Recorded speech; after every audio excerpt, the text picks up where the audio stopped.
Horrenda cosa, ¿sí? Es caer en las manos del Dios vivo. Y Pablo les cita ese juicio. Les habla de ese juicio que Dios hará a los adversarios del Evangelio y de Dios. Pero esta persona dice que no pasa nada, ¿sí? Pero si el mismo versículo 27 lo está diciendo. Horrenda cosa. Pablo les advierte del juicio que les puede caer a ellos, que es el mismo que le va a caer a los adversarios. Dice, no pasa nada, no se trata de nada malo, no se asusten. Lo dice aquí. Repito, es un creyente que se aparta simplemente, no pasa nada. Entonces, ¿para qué Pablo les pone el juicio que ha de devorar de manera horrenda a los adversarios? Si eso no es cierto, señores, ¿qué han hecho? Han mutilado la moral de Dios, la esencia de Dios mismo, que es justicia. Y entonces, sigo leyendo. Es un creyente que se aparta, interrumpe la comunión con Cristo, por lo que no lleva fruto.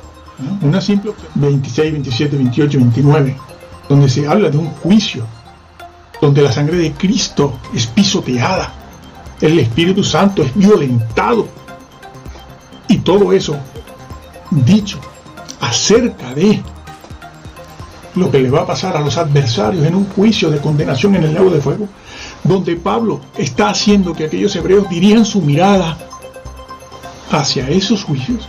Este señor viene y dice, una observación imparcial. Usted no la hace, amigo. Esta posición es decir, una advertencia nada más solemne para quienes están en Cristo. Esto es, auténticos cristianos, creyentes. Este señor reconoce que sí puede, la semántica, que los significados o acepciones son la de levantar, o quitar, o cargar sobre sí mismo y alejarlo, cortar y alejarlo. Pero hay un pero. En este caso, hay barreras teológicas, ya lo dijo. ¿Cuáles son las barreras? Cuando en el texto griego no hay barreras. Mi estimado, no hay barreras, pero usted lo reconoce. Yo sé por qué. Hay barreras teológicas. ¿Dónde están esas barreras? Las barreras de la doctrina de su denominación, no del texto griego, no de la doctrina bíblica, no de la exégesis bíblica. La exégesis bíblica no ofrece una barrera teológica. La barrera teológica, ¿dónde están? Las barreras teológicas en las denominaciones. Y en este caso hay barreras teológicas que impiden traducir el verbo iré por quitar y arrancar, claro. Bueno, él reconoce que también sí, arrancar es una acepción. Siembra la viña y también la arranca por inservible. Esa es una figura del Antiguo Testamento. Sigo en esto. La evaluación del contexto 15.5.6 exige una traducción conforme a la primera acepción, es decir, levantar. ¿Y qué hace? Inteligentemente va al versículo 6 porque sabe que el versículo 6 le va a negar el 2. Porque el versículo 6 dice que lo arranca y lo echa en las tinieblas de afuera. No usa el vocablo tiniebla porque no siempre se usa la palabra tiniebla, pero se usa cortar, echar en el fuego y arder. Y otras veces agrega en alguna frase, como veremos en esta serie de vídeos, agrega la frase fuera, tinieblas de afuera. Pero claro, se da cuenta de que el versículo 6 le va a negar el 2, directamente va al 6. ¿Y qué hace? Dice, no.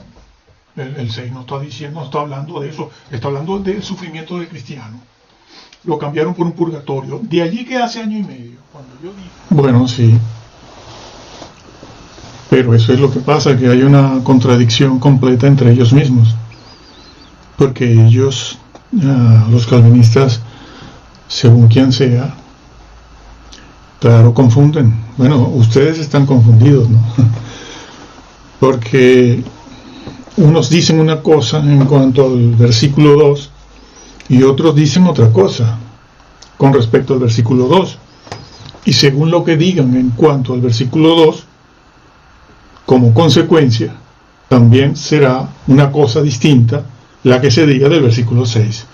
Entonces, de ellos, quienes dicen que en el versículo 2 no se habla de creyentes, o dicho de otra manera, de falsos creyentes, pues entonces respetan el versículo 6, porque se dan cuenta de que el versículo 6 sí está hablando de las tinieblas de afuera, y son calvinistas. Pero claro, ¿qué pasa? Que si ellos reconocen que el versículo 2 está hablando de verdaderos creyentes, bueno, lo vemos ahora, entonces el versículo 6, perdón, el 6, no puede referirse al infierno, al lago de fuego. Tienen esa posición encontrada entre ellos. Ni entre ellos se ponen de acuerdo. ¿Por qué? Porque no van haciendo exégesis. Y entonces crean una confusión total. Se contradicen. Por eso no pueden ir a los padres apostólicos. Los padres apostólicos no entraban en este conflicto. Por eso no pueden ir a los padres apostólicos. Los padres apostólicos no entraban en este conflicto. ¿Por qué? Porque ellos sabían que el versículo 2 significa cortar, y que se corta a los creyentes verdaderos, no falsos. Y que el versículo 6, esa frase, que se recogen, se cortan, se echan en el fuego y arden, significa lo que significa esa frase en todo el Nuevo Testamento, en todo, igual siempre. Ha sido un grave error, sí. Bueno, vamos a ver el ejemplo, vamos a verlo, está aquí publicado, el ejemplo que dicen unos, de lo que unos dicen, de cómo lo ven unos y cómo lo ven otros, está ahí.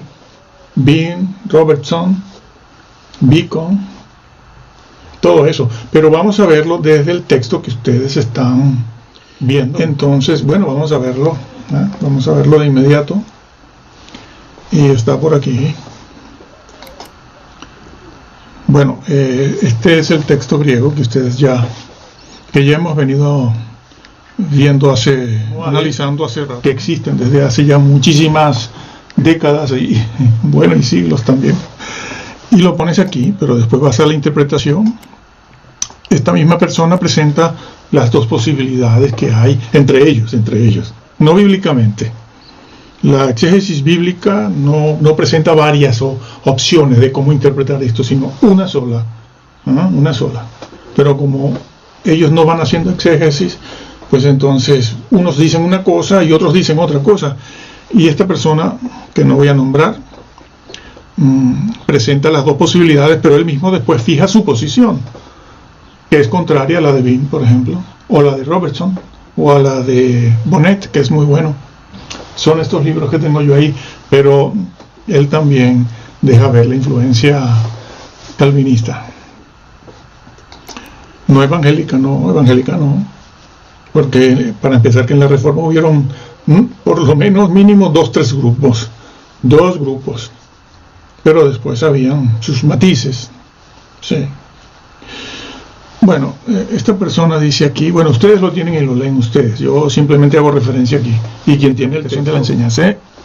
En el primer caso ya lo presenta, ¿no? En el primer caso se trataría de un mero profesante. Bueno, él está diciendo que entre ellos, tal y como lo interpretan ellos, pues unos dicen que se trata simplemente de un mero profesante, que es lo que dice Robertson también, para lo que lo estaremos viendo aquí en un momento, su manual, sí, muy popular también. Bueno, él habla de que estos están unidos a un Cristo como cósmico, no espiritualmente, realmente, sino un Cristo cósmico. Lo explico después. En el primer caso se trataría de un mero profesante que no lleva fruto porque no está vinculado en vida a la vid, no está vinculado, no respetó. Bueno, las personas que creen esto así, no respetan la semántica ni la historia. Estaremos viendo algunos padres de la iglesia, a ver qué hablaron, a ver si dijeron esta tontería. Sí, claro. Vamos a ir allí a la historia también. Ellos no pueden ir, ya lo sabemos. Quienes entienden esto, aplicarán lo que sigue a quienes no han nacido de nuevo. Bueno, lo dejo aquí. Este señor presenta la primera posibilidad que los mismos calvinistas creen, muchos, no todos, que es que la persona no ha nacido de nuevo y por lo tanto, aunque Jesús dice que está vinculado en mí, ¿no? permaneciereis, se quedaren. Sin embargo, eso no es verdad. Violentando completamente la semántica que inspiró el Espíritu Santo, y inspiración verbal, plenaria y verbal, en este caso verbal. No hacen caso no respetan el significado, ¿no? La etimología de los términos. Bueno, seguimos.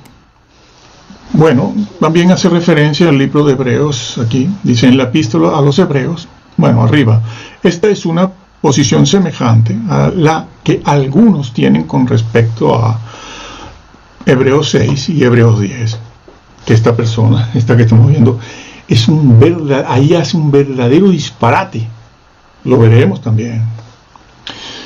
En la epístola a los Hebreos ha de tenerse en cuenta quiénes son los destinatarios para posicionarse sobre el sentido de los dos pasajes.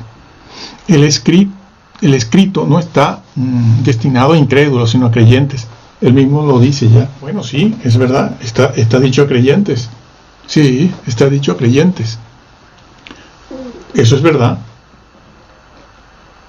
Pero claro, después pasa a decir que no pasa nada. Que no están condenados. Vamos a ver si eso es verdad. Porque Hebreos 10, Hebreos 6, sí, es verdad, está escrito a creyentes, fue dirigido a creyentes. Pero dice que no se están condenando allí el apóstol Pablo. Yo creo que lo escribió Pablo, el libro de Hebreos, porque eso era lo que creían los padres apostólicos. Y se nota el lenguaje rápidamente, sí, se nota la fraseología y los conceptos. Entonces,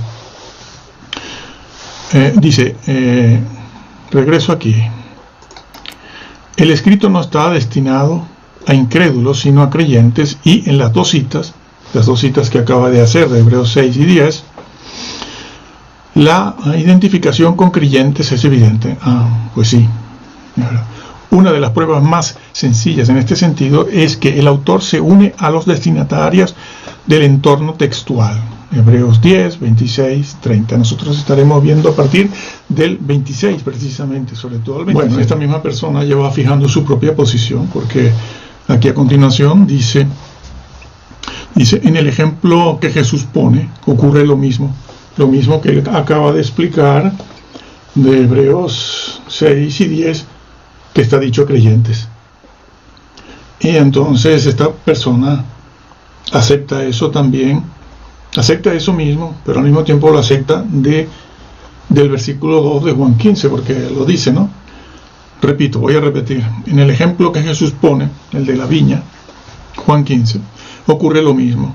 Al usar el pronombre personal vosotros, refiriéndose a los discípulos que están limpios porque creyeron en él, a quienes llama a comunión, permaneced en mí. Los arminianos toman esto como una base bíblica para justificar la pérdida de la salvación. Pero esto no es posible, como se ha considerado en varios lugares del Evangelio. Bueno, otras cosas aquí con respecto a los arminianos. Les gusta decirnos, ¿no?, que somos arminianos. Yo soy bautista del sur, de la Convención del Sur.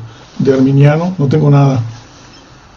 Bueno, es que si vamos a ver bíblicamente, los que están más centrados en la revelación bíblica, desde la perspectiva de la exégesis, no de la ilustración, sino la exégesis.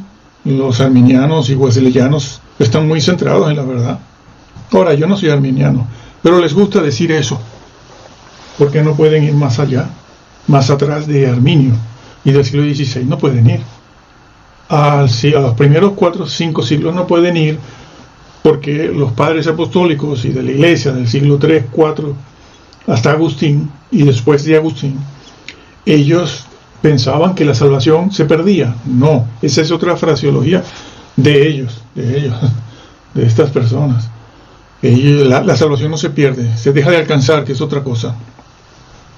Se deja de alcanzar. Ese es el lenguaje, eso es lo que se corresponde con lo que está en el texto bíblico. Pero no se pierde. Pero les gusta decir esto, los arminianos, yo no discuto nunca en base a lo que Arminiano haya dicho, sino lo que es la exégesis bíblica y lo que es la historia de los primeros siglos, los cuatro. Fue Agustín el primero, sí señor, fue Agustín el primero en decir que era por predestinación, por gracia irresistible. Por cierto, una cosa aquí, ellos, la manada calvinista, toda, si uno les hace ver lo que dijeron los padres apostólicos, ¿no? Del siglo I, II, tan solo ellos, dentro del siglo II, comenzando un poco el 3, enseguida les han enseñado a decir que esos son curas, que no eran curas, no eran curas. Para ver curas ya sabemos que hay que esperar al siglo V, VI todavía, como los conocemos hoy. Sin embargo, tratan de basar toda su doctrina en Agustín. No les importa que él sí era cura, que él sí hubiese sido cura, que tampoco lo era. Pero bueno, ellos creen que sí, que Agustín era un cura, pero es el único cura que aceptan, porque toman de Agustín su base bíblica, que no la toma ni Roma siquiera, que es un doctor de Roma. Es considerado uno de los doctores de Roma, junto a Tomás de Aquino y otros. Hay más. Bueno, curioso, ¿no? Que aceptan un cura, pero rechazan los demás. Sí, bueno, la segunda forma de entenderlo es mantener lo que dice el texto griego. Él mismo lo reconoce, mantener lo que dice el texto griego. Pasa como con el otro, ¿no? Aquel de levantar, que lo reconoció. Bueno, hay que mantener lo que dice el texto griego. Y lo dice, todo pámpano en mí, exactamente, en mí. Lo está diciendo, en mí está diciendo, pero de eso ya hablamos, no volveremos a ello otra vez. En ese sentido, la unidad con Cristo es real, claro, es real. Usted mismo lo explica. Pero claro, vamos a ver qué más dice después. El creyente queda inseparablemente unido al Salvador, por tanto, se trata de personas realmente salvas, cuya comunión con Cristo, la vid, está interrumpida y no pueden llevar fruto. Bueno, yo les adelanto que esta es la posición de este señor que escribe que hace todo este análisis, ¿no? Esa es la posición de él. Sí, y allí en el versículo 12 habla de verdaderos creyentes. Hombre, claro, lo está diciendo en mí. Y muchos lo reconocen, aunque otros no. Bueno, es que la exégesis lo exige, ¿no? En este sentido se aprecian claramente lo que es la salvación relacionada con unión con Cristo y lo que es la comunión necesaria para que el fruto de Dios en la acción del Espíritu se manifieste. De este modo escribe Schaffer, el rector del seminario de Dallas, hipercalvinista. No existe tal cosa como hipo, sulapsario y esa terminología para rebajar la dureza de una doctrina antibíblica. Nada, los 5 puntos del calvinismo, el famoso tulip, es eso, y ya puede usted hacerlo hipo, menos, más, el calvinismo, todo en su origen.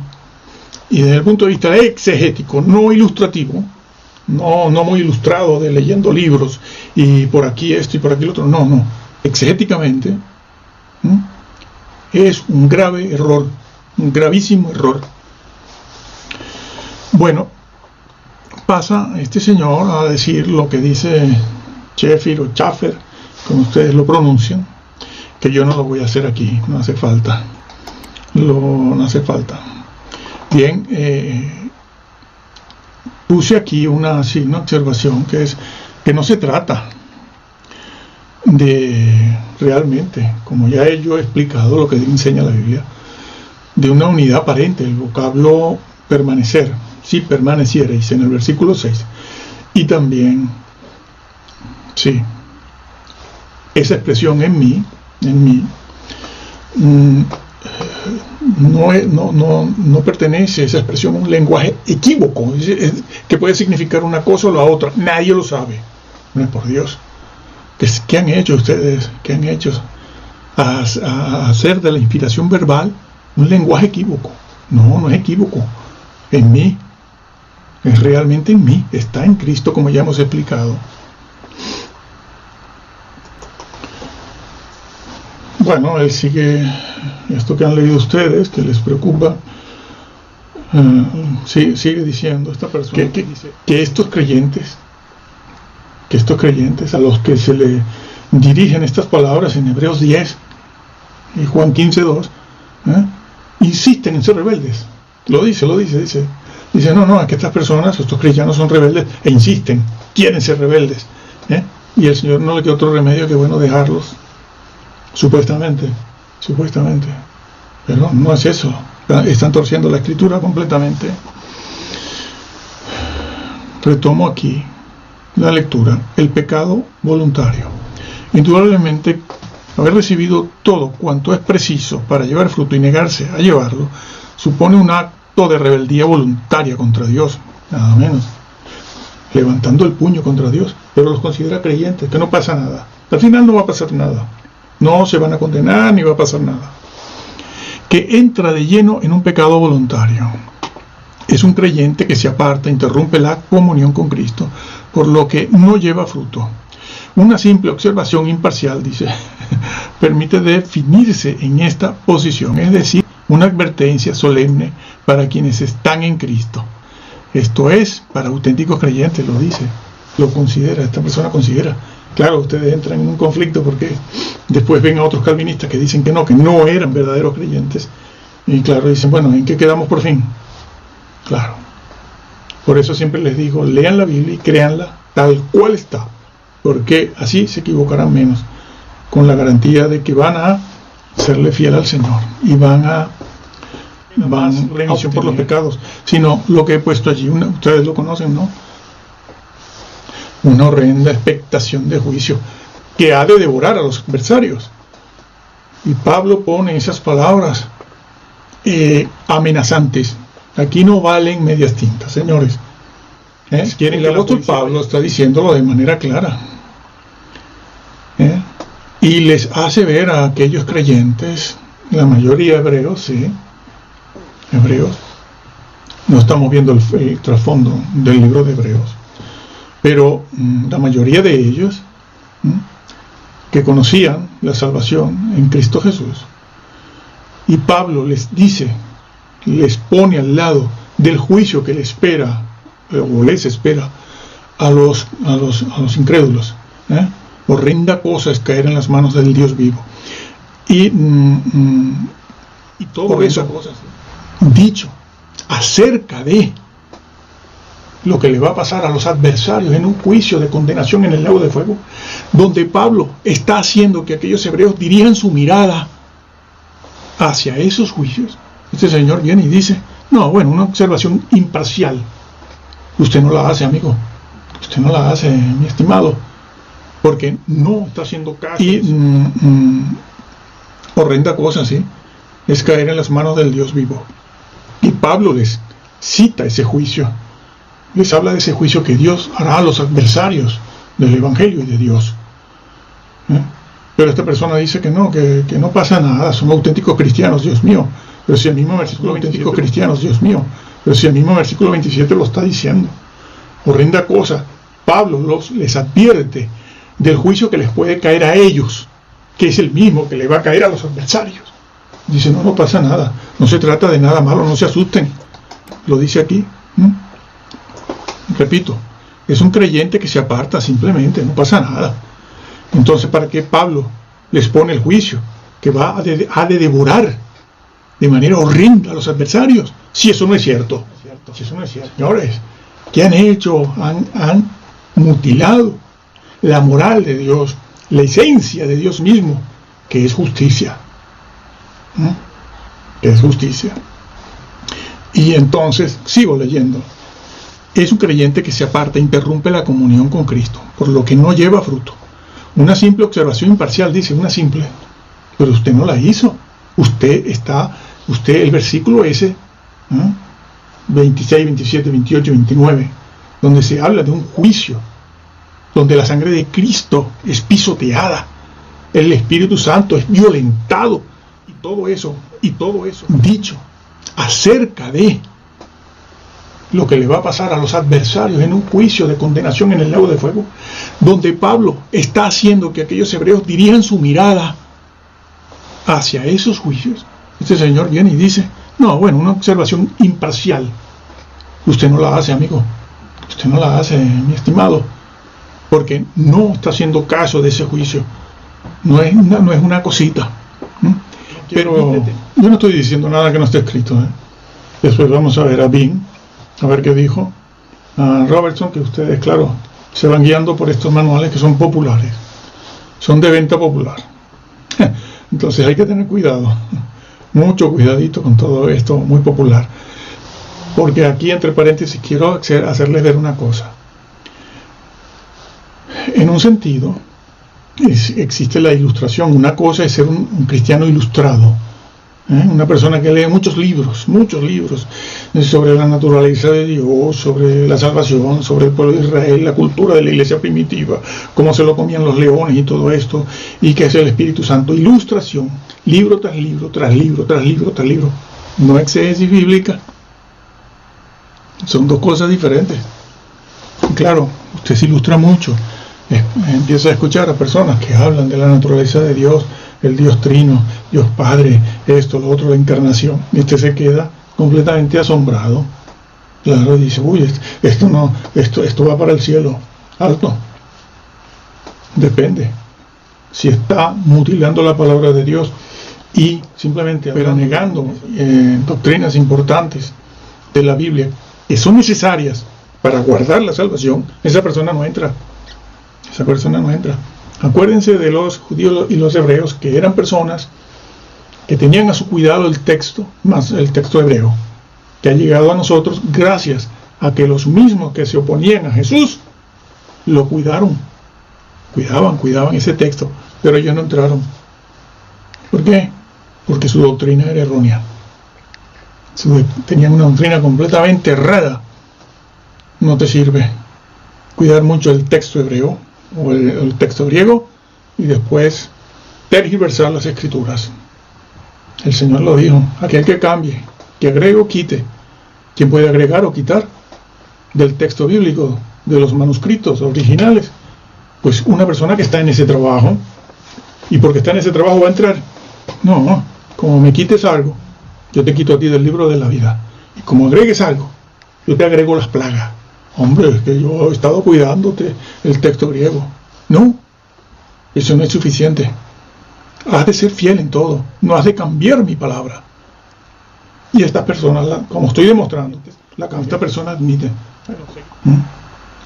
No, Bean no, porque Bean y Robertson dicen que no son creyentes.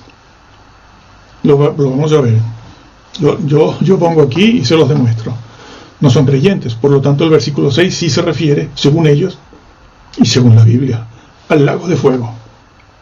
Esta persona no puede decir que el versículo 6 se refiere al lago de fuego, como vamos a ver ahora de inmediato, porque claro, si son cristianos no va a echar a cristianos en el lago de fuego, porque él piensa que la salvación no se puede dejar de alcanzar, y resulta que la Biblia lo afirma por todas partes, lo afirma. Bueno, sigo leyendo aquí. Sino una horrenda expectación de juicio y de rigor de fuego. Ese vocablo fuego es una referencia directa, como ya les he dicho en los vídeos pasados.